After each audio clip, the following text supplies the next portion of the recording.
വിവരമില്ലാത്ത അല്ലാഹുവിനെ പേടിയില്ലാത്ത ഉമ്മമാരുടെ മുലപ്പാല് കുടിച്ചു വളരുന്ന മക്കൾ നന്നാകുമെന്നോ പരിപൂർണതയിലെത്തുമെന്നോ നിങ്ങൾക്ക് തോന്നുന്നുണ്ടോ?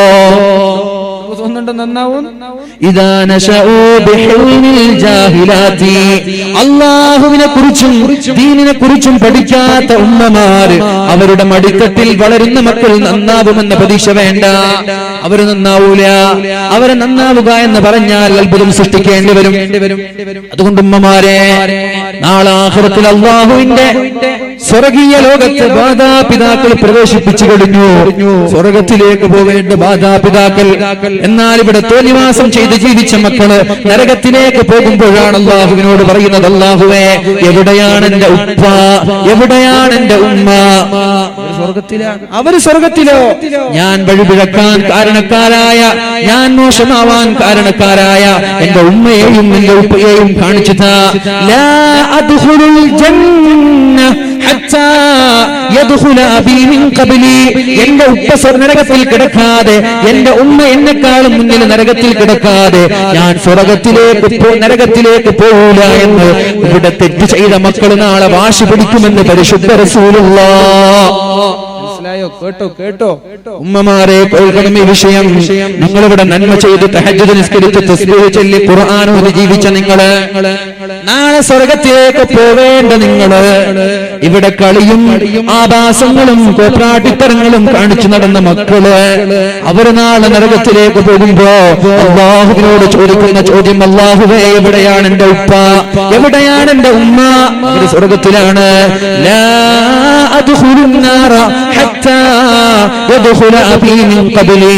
എന്റെ ഉപ്പ എന്നെക്കാളും മുമ്പ് നരകത്തിൽ കിടക്കാതെ, എന്നെ വഴിപിഴപ്പിച്ച എന്റെ ഉമ്മ നരകത്തിൽ കിടക്കാതെ ഞാൻ നരകത്തിലേക്ക് കിടക്കൂല എന്ന് മക്കളെ പറയുമെന്ന് പരിശുദ്ധ റസൂലുള്ളാഹ്.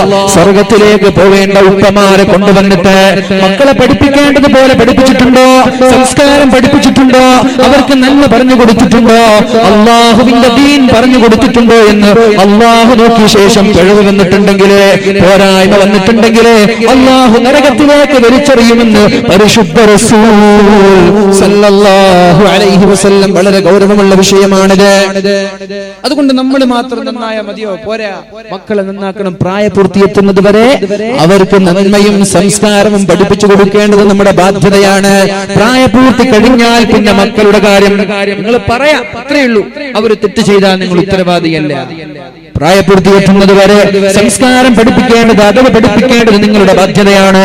അല്ലാഹുവിന്റെ ഹബീബ് സല്ലല്ലാഹു അലൈഹി വസല്ലം തങ്ങൾ പറയുന്നുണ്ട്, മഹാനായ ഇബ്നു ഹിബ്ബാൻ റളിയല്ലാഹു അൻഹു റിപ്പോർട്ട് ചെയ്യുന്ന ഹദീസാണ്.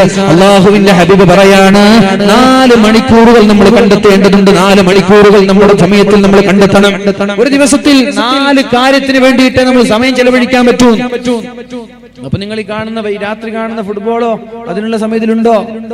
വാട്സപ്പിൽ കളിക്കുന്ന സമയം ഇതിലുണ്ടോ? ഫേസ്ബുക്കിൽ കളിക്കുന്നത്, IPL കാണുന്നത്, ഇതൊക്കെ ഇതിലുണ്ടോ? നമുക്ക് നോക്കാം. 4 കാര്യത്തിന് വേണ്ടിയിട്ടേ നിങ്ങൾ സമയം കണ്ടെത്താൻ പാടുള്ളൂ.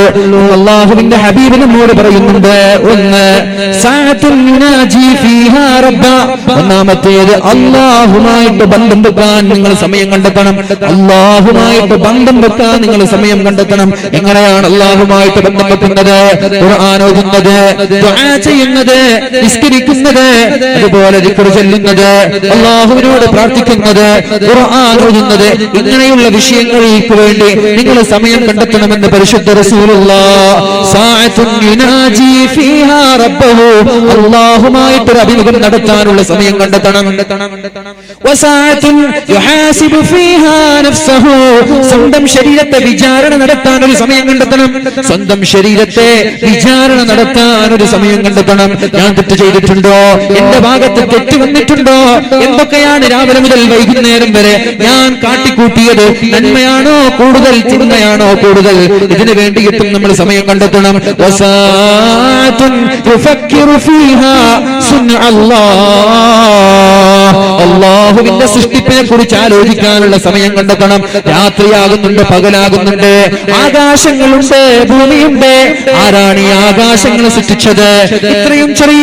ഇത്രയും ചെറിയൊരു സദസ്സ് നിർമ്മിക്കാൻ ഇത്രയും 100 കണക്കിന് തൂണുകളാണ് ഇവിടെ ഉപയോഗിച്ചത്. പ്രശാന്തമായി സമാന്തരമായി നീണ്ടുകിടക്കുന്ന ആകാശങ്ങൾക്ക് ഒരു തൂണ് പോലുമില്ലല്ലോ. ഇത് ആരാണ് സൃഷ്ടിച്ചത്? രാത്രിയാകുന്നുണ്ട്, പകലാകുന്നുണ്ട്, ഇത് ആരാണ് സൃഷ്ടിച്ചത്? രാവിലെ ഉദിച്ചു വരുന്ന സൂര്യൻ വൈകുന്നേരമാകുമ്പോൾ അസ്തമിക്കുന്നുണ്ടല്ലോ. എന്നാൽ ജനിച്ച എനിക്കൊരു മരണമുണ്ടല്ലോ. ഒന്നാമത്തെ രാത്രി ചെറിയ കഷ്ണമായിട്ട് ചന്ദ്രൻ വരുന്നുണ്ടല്ലോ. 14 ആകുമ്പോൾ ഒരു പൂർണ്ണമായ ചന്ദ്രനാകുന്നുണ്ടല്ലോ. ഒരു 20 ആകുമ്പോഴേക്കും ആ ചന്ദ്രൻ അപ്രത്യക്ഷമാകുന്നുണ്ടല്ലോ. എന്നാൽ എന്താണ് ഈ സൂചന നൽകുന്നത്? ചെറിയ കുട്ടിയായി വളർന്ന് ഞാനും ഒരു വയസ്സനായി മരിക്കാൻ പോവുകയാണ്.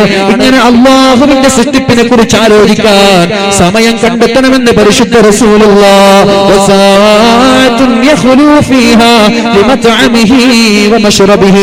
അധ്വാനിക്കാനുള്ള സമയം കണ്ടെത്തണം, ജോലി ചെയ്യാനുള്ള സമയം കണ്ടെത്തണം. ദുനിയാവും വേണം, ആഖിറം വേണം. ചെയിന് കിട്ടിയ അൽഹംദുലില്ലാഹ്, ചെയിന് തിരിച്ചു കിട്ടിയിട്ടുണ്ട്. അപ്പൊ ഇനി ഉണ്ടാവും എന്നുള്ള പ്രതീക്ഷയിൽ ആരും കുറക്കാൻ പോകണ്ട. ഓഫീസുമായി ബന്ധപ്പെട്ട് അള്ളാഹു തൗഫീഖ് ചെയ്യട്ടെ. സമയം ഞാൻ പറഞ്ഞ സമയം കഴിഞ്ഞു, 11 മണി.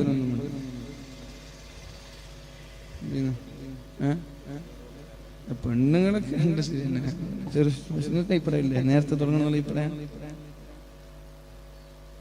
കണ്ടു. ഒരു അരമണിക്കൂർ ഞാൻ പറയണം.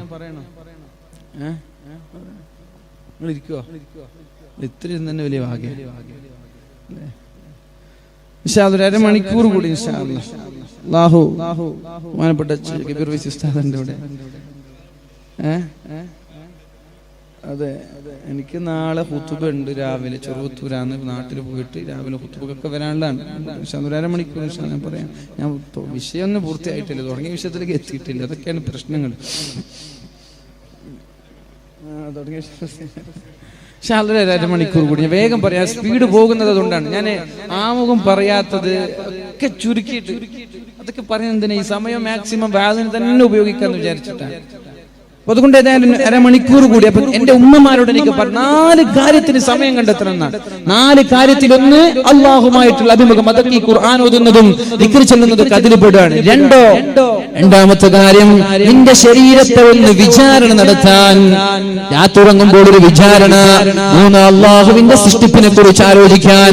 4 ഭക്ഷണത്തിനും പാചകത്തിനും ഭക്ഷണം കണ്ടുപിടിക്കാനും സമ്പാദിക്കാനും എല്ലാറ്റിനും സമയം. ഇതിന് 4 സമയം നിങ്ങൾ കണ്ടെത്തരുത്. അപ്പോൾ എവിടെയാണ് വാട്സപ്പിൽ ചാറ്റ് ചെയ്യാനുള്ള സമയം? ചാറ്റ് ചെയ്ത് ഉസ്താദുമാരോട് ചാറ്റ് ചെയ്യാൻ തുടങ്ങി. അതൊക്കെയാണ് ഈ കാലം. എന്റെ പ്രിയപ്പെട്ട സഹോദരിമാരെ ഞാൻ പറയട്ടെ, എന്തിനാണ് ഉസ്താദുമാരോട് ചാറ്റ് ചെയ്യുന്നത്? വഅദ് പറയുന്നവരായാലും പറയാത്തവരായാലും എന്ത് സംശയമുണ്ടാവട്ടെ, എന്ത് മണ്ണാകട്ടയുണ്ടെങ്കിലും എന്തിനാണ് ഉസ്താദുമാർക്ക് വിളിക്കുന്നത്? എന്തിനാ സംശയം ചോദിക്കാൻ ഉസ്താദുമാർക്ക് വിളിക്കുന്നത്? ആരാ പറഞ്ഞത്? വഅദ് പറയുന്ന ഉസ്താദുമാരാവട്ടെ ഇത് ഓൺലൈനിലൂടെ കേൾക്കുന്നത് കൊണ്ടും ഓൺലൈൻ സംവിധാനമായതുകൊണ്ടും തന്നെയാണ് ഞാൻ ഇത് പറയുന്നത്. അങ്ങനെ ഒരു ട്രെൻഡ്. വഅദ് പറയുന്ന ഉസ്താദുമാർ, വഅദ് പറയാത്ത ഉസ്താദുമാർ, പള്ളിയുടെ ഖതീബന്മാർ, എന്തിനാണ് എന്റെ സഹോദരിമാരെ നിങ്ങൾ അങ്ങനെ വിളിക്കുന്നത്? വാട്സപ്പിൽ എന്തിനാണ് ചാറ്റ് ചെയ്യുന്നത്? ഫേസ്ബുക്കിൽ എന്തിനാണ് ചാറ്റ് ചെയ്യുന്നത്? നിങ്ങൾക്ക് അങ്ങനെ ഒരു സംശയം ഉണ്ടെങ്കിൽ നിങ്ങളുടെ ആങ്ങളമാരോട് പറഞ്ഞുവിട്, നിങ്ങളുടെ ഭർത്താക്കന്മാരോട് പറഞ്ഞുവിട്, നിങ്ങളുടെ ഉപ്പമാരോട് പറഞ്ഞുവിട്. അല്ലാതെ ഹറാമല്ലാതെ പിന്നെ എന്താണത്?